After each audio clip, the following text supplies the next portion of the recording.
Hi again. Today we're going to be making some almond milk. Almond milk is part of my daily diet. Not that I'm dairy free, but almond milk has so many benefits over cow's milk. It's got a pretty dense nutrient profile actually. It's got a range of vitamins in it. Vitamin E is probably the biggest component. Vitamin E is a pretty powerful antioxidant. It's great for reducing inflammation.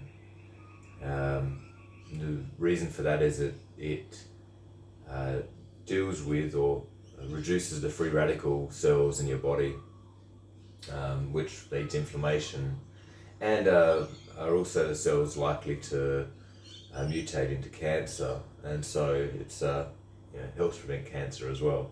So it's pretty awesome, vitamin E. It's also got a range of other things in it which are good for you. It's pretty low calorie, low carb, dairy free obviously, lactose free.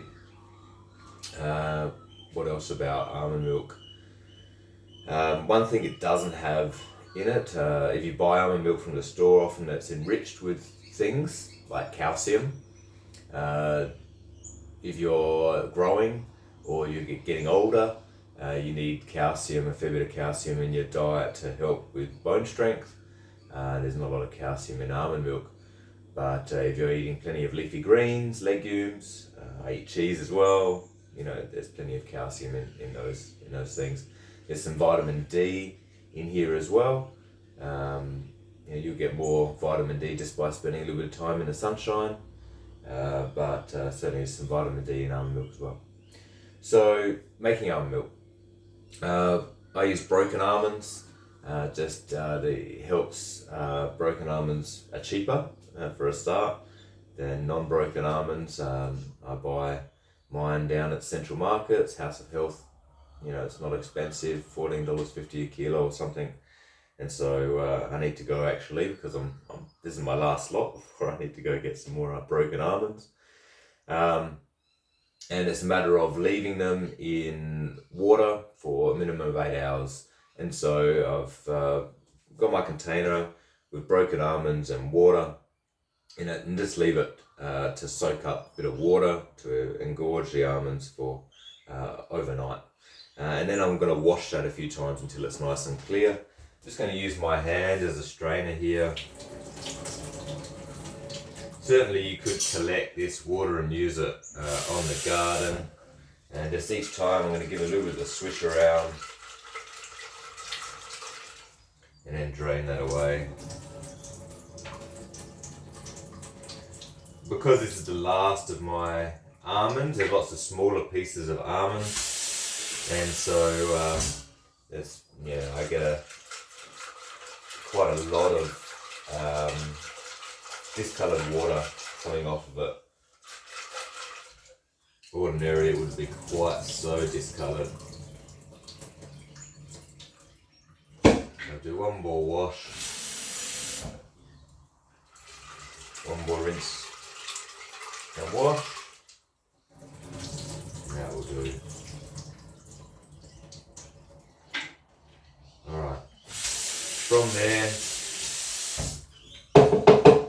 it's a matter of adding some of your best water.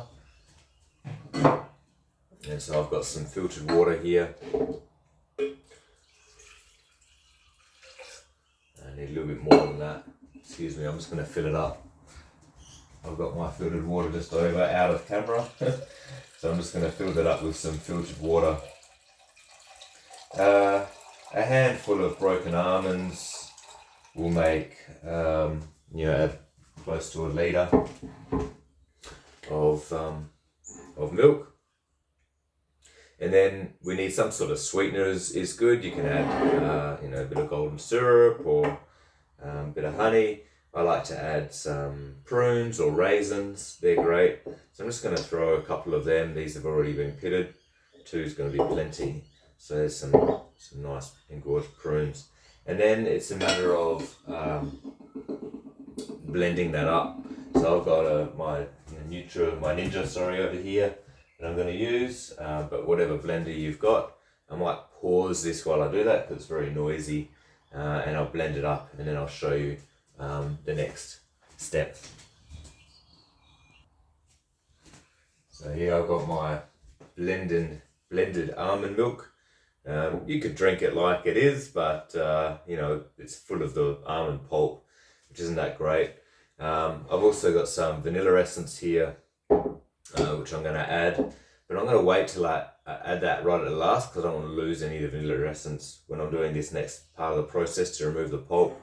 Some sort of container is going to be required, and some muslin cloth, or I've actually just got a bit of a produce bag here, which I'm going to throw into my container, and I'm just going to pour that in.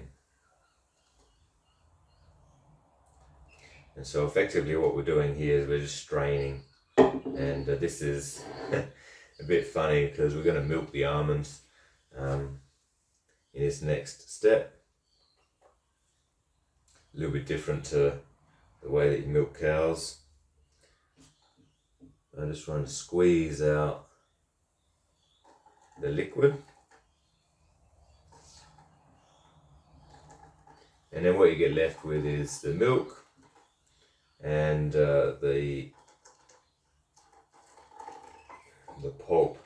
Now this pulp is quite nutritious, and you could certainly use it in a range of ways.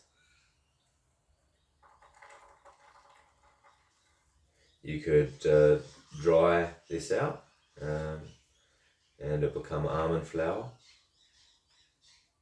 and then you can use it as a flour substitute, as a wheat flour substitute. Make some, put it in the oven and mix in some other bits and pieces like some fruit and make some muesli bars. If you have chickens, it's good for your chickens. I'm just going to put that aside for now. So that's my leftover pulp. Let's wash my hand.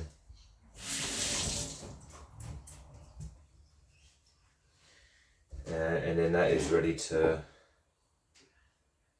I might put it directly in. And so I've got some vanilla essence. Just going to add a little bit of that. I have to show you how to make vanilla essence. It's pretty easy to make your own vanilla essence. Just a matter of having some vanilla beans and some alcohol, and then it's just a matter of leaving it. It makes your own vanilla essence, which is pretty awesome. Much cheaper than what you might buy. Vanilla essence isn't cheap. And so I'm adding my milk into my container. Now this will keep in the fridge for 3 to 4 days. It's not going to keep for a super long time. There's no preservatives or anything like that in it, and that's quite thick. Could certainly add some more water to that, which I might do. And that's the process of creating your own almond milk. It tastes fantastic, and it's really easy to make. Pretty cheap to make that as well. It's probably cost me just under $3 to make a litre of milk. So make your own almond milk. It is nutritious and fantastic, and it's great to be able to make your own milk.